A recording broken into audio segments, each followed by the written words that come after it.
Hi, I'm Gwen. I am a compulsive overeater, and I would just like to read this article that I found about Henrietta Sieberling. And here goes.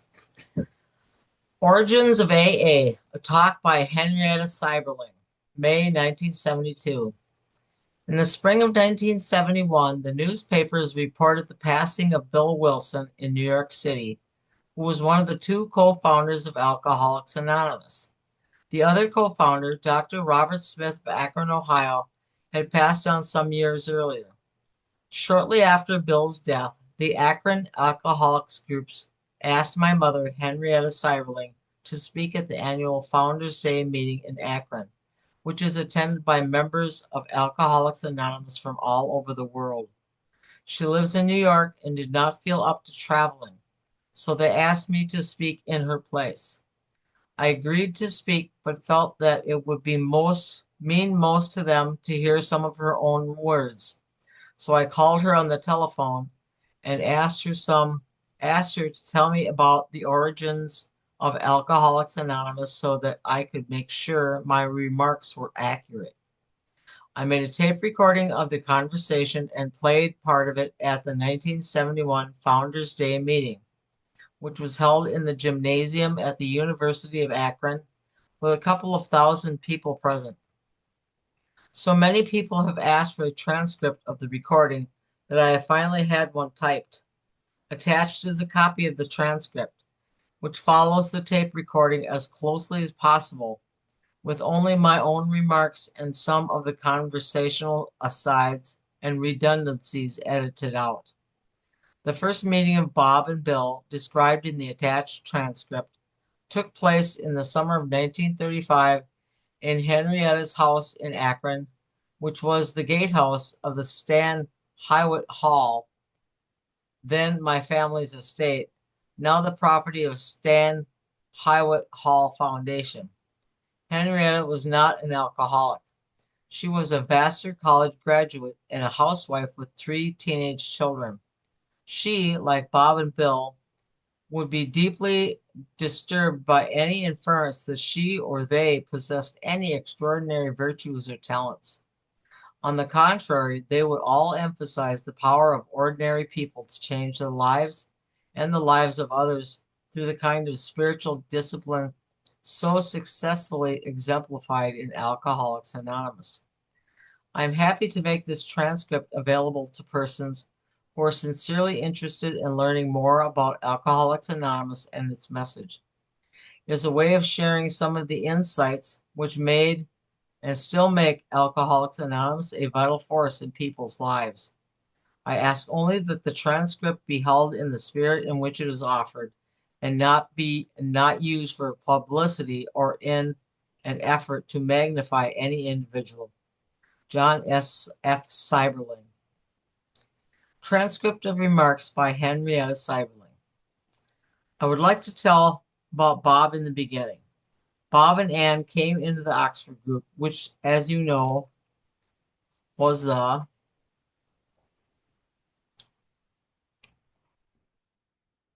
don't know how I moved the page here. Ah, here we go. Was the movement which tried to recapture the power of the first century Christianity in the modern world, and a quality of life which we must always exercise. Someone spoke to me about Bob Smith's drinking. He didn't think that people knew it, and I decided that the people who shared in the Oxford group had never shared very costly things to make Bob lose his pride and share what he thought would cost him a great deal. So I decided to gather together some Oxford group people for a meeting, and that was in T. Henry Williams' house. We met afterward there for 5 or 6 years every Wednesday night. I warned Anne that I was going to have this meeting. I didn't tell her it was for Bob, but I said, come prepared to mean business. There's going to be no pussyfooting around. And we all shared very deeply our shortcomings and what we had victory over. And then there was silence, and I waited and thought, will Bob say something? Sure enough, in that deep, serious tone of his, he said, "Well, you good people have all shared things that I am sure were very costly to you, and I'm going to tell you something which may cost me my profession. I am a silent drinker, and I can't stop." This was weeks before Bill came to Akron. So we said, "Do you want to go out down on your knees and pray?" And he said, "Yes." So we did. And the next morning, who knew nothing about alcoholism, I thought a person should drink like a gentleman, and that's all, was saying a prayer for Bob. I said, "God, I don't know anything about drinking, but I told Bob that I was sure that if he lived this way of life, he could quit drinking. Now you have to help me." Something said to me, I call it guidance. It was like a voice in the top of my head. Bob must not touch one drop of alcohol. I knew that wasn't my thought. So I called Bob and said I had guidance for him. And this is very important. He came over at 10 in the morning, and I told him that my guidance was that he mustn't touch one drop of alcohol. He was very disappointed because he thought guidance would mean seeing somebody or going someplace. And then, this is something very relevant. He said, "Henrietta, I don't understand it. Nobody understands it." Now, that was the state of the world when we were beginning. He said, some doctor had written a book about it, but he doesn't understand it. I don't like the stuff. I don't want to drink. I said, "Well, Bob, this is what I've been guided about." And that was the beginning of our meetings, long before Bill ever came. Now, let me recall some of Bill's very words about his experience. Bill, when he was in a hotel in Akron and down to a few dollars and owed his bill after his business venture fell through, looked at the cocktail room and was tempted and thought, well, I'll just go in there and get drunk and forget about it all, and that'll be the end of it. Instead, having been sober 5 months in the Oxford group, he said a prayer. He got guidance to look in a minister's directory, and a strange thing happened. He just looked in there, and he put his finger on one name, Tunks. That was no coincidence, because Dr. Tunks was Mr. Harvey Firestone's minister, and Mr. Firestone had brought 60 of the Oxford group people down there for 10 days out of gratitude for helping his son, who drank too much. His son had quit for a year and a half or so. Out of the act of gratitude of this one father, this whole chain started. So Bill called Dr. Tunks, and Dr. Tunks gave him a list of names. One of them was Norman Shepherd, who was a close friend of mine and knew what I was trying to do for Bob. Norman said, "I have to go to New York tonight, but you can call Henrietta Sieberling." When he told the story, Bill shortened it by just saying that he called Dr. Tunks, but I did not know Dr. Tunks. Bill said that he had his last nickel and he thought, well, I'll call her.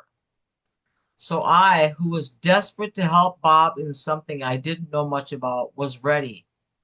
Bill called, and I will never forget what he said. "I'm from the Oxford group, and I'm a rum hound." Those were his words. I thought, this is really manna from heaven. And I said, "You come right out here." And my thought was to put those two men together. Bill, looking back, thought he was out to help someone else. Actually, he was out to get help for himself. No thought of helping anyone else because he was desperate. But that is the way that God helps us if we let God direct our lives. And so he came out to my house and he stayed for dinner. And I told him to come to church with me the next morning. and I would get Bob, which I did. Bill stayed in Akron. He didn't have any money. There was a neighbor of mine, John Gameter, who had seen the change in my life brought by the Oxford group, and I called him and asked him to put Bill up at the country club for 2 weeks or so, just to keep him in town. After that, Bill went to stay with Bob and Ann for 3 months. We started working on Bill Dotson and Ernie Galbraith. The need was there, and all the necessary elements were furnished by God. Bill, the promoter, and I, not being an alcoholic, for perspective. Every Wednesday night, I would speak on some new experience or spiritual idea I had read. That's the way we all grew. Eventually, the meetings moved to King's School. Some man from Hollywood came, an actor, and said that he had been all over the country and that there was something in the King's School group that wasn't in any other group. I think it was our great stress and reliance on guidance and quiet time. I'm trying to move it on here. There we go. Bob did a grand job. We can all see in his life what the Oxford group people had told us in their message, that if we turn our lives to God and let him run it, he will take our shortcomings and make them valuable in his way and give us our heart's desire. And when I got the word that Bill had gone on, I sat there, and it was just as if someone had spoken to me again on the top of my head. Something said to me, "Verily, verily, he has received his reward." So I went to the Bible, and there it was in Matthew 6. Then I looked at Bill's story in Alcoholics Anonymous, where Bill had said that all his failures were because he always wanted people to think he was somebody. In the first edition of the book, he said he always wanted to make his mark among people. By letting God run his life, God took his ego and gave him his heart's desire in God's way. And when he was gone, he was on the front page of the New York Times, famous all over the world. So it does verify what the Oxford group people had told him. Father Dowling, a Jesuit priest, had first met our group in the early days in Chicago, and he came to Akron to see us. And then he went on to New York to see the others. And he said to one of the four men, "This is one of the most beautiful things that has come into the world. But I want to warn you that the devil will try to destroy it." Of course, it's true, and one of the first things that the devil could have used was having money and having sanatoriums as the men were planning. Much to Bob's and Bill and Ann's surprise, I said, "No, we will never take any money." Another way where I saw that the devil would try to destroy us was having prominent names. The other night I heard on TV special about alcoholics, a man explaining why they are anonymous. And he showed that he didn't really know why. He just said that it wouldn't do to let people know that you were an alcoholic. That's not the reason. In fact, the surest way to stay sober is to let people know that you are an alcoholic, because then you have lost something of yourself. I would say that the second way that I saw the devil would be trying to destroy us was to have any names.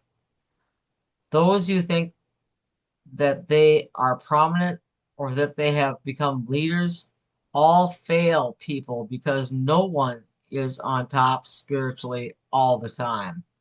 So I said, we'll never have any names. I feel that the whole wonderful experience of Alcoholics Anonymous came in answer to a growing need in the world, and this was met by the combination of Bill, who was a catalyst and a promoter, and Bob with his great humility. If you spoke to him about his contribution, he'd say, "Oh, I just work here." And Anne, who supplied a hominess for our men in the beginning. And I tried to give to the people something of my experience and faith. What I was most concerned with is that we always go back to faith. This brings me to the third thing that would be destructive to the early days. Bob and Bill said to me, "Henrietta, I don't think we should talk too much about religion or God." I said to them, "Well, we're not out to please the alcoholics. They have been pleasing themselves all of these years. We are out to please God.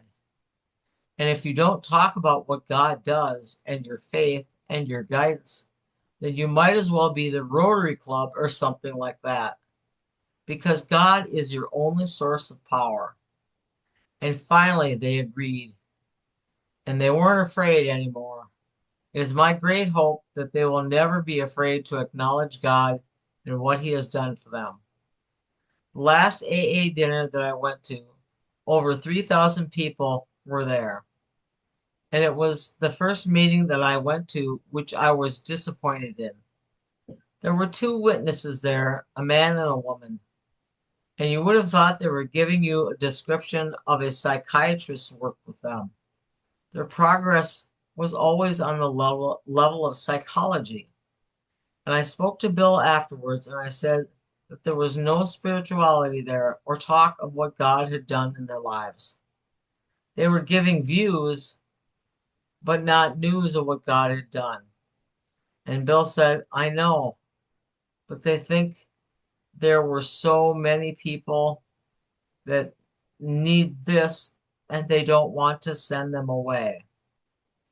So there again has come up this same old bugaboo, without the realization that they have lost their source of power. This makes me think of the story of the little Scotch minister who was about to preach his first sermon, and his mother hugged him and said, "Now, Bobby, don't forget to say a word for Jesus. Your mother always wants a word for God." And then there is one other thought I'd always like to stress, and that is the real fact of God's guidance. People can always count on guidance, although it seems elusive at times. Congress of the United States, House of Representatives, September 11, 1973. At the request of my mother, Henrietta Sieberling, I am sending you the attached transcript of remarks on Alcoholics Anonymous. Sincerely, John F. Sieberling, Member of Congress. So that is that. And there's a second one that I found Dr. Bob describing his first 14 years, and it's very telling. Very, very telling.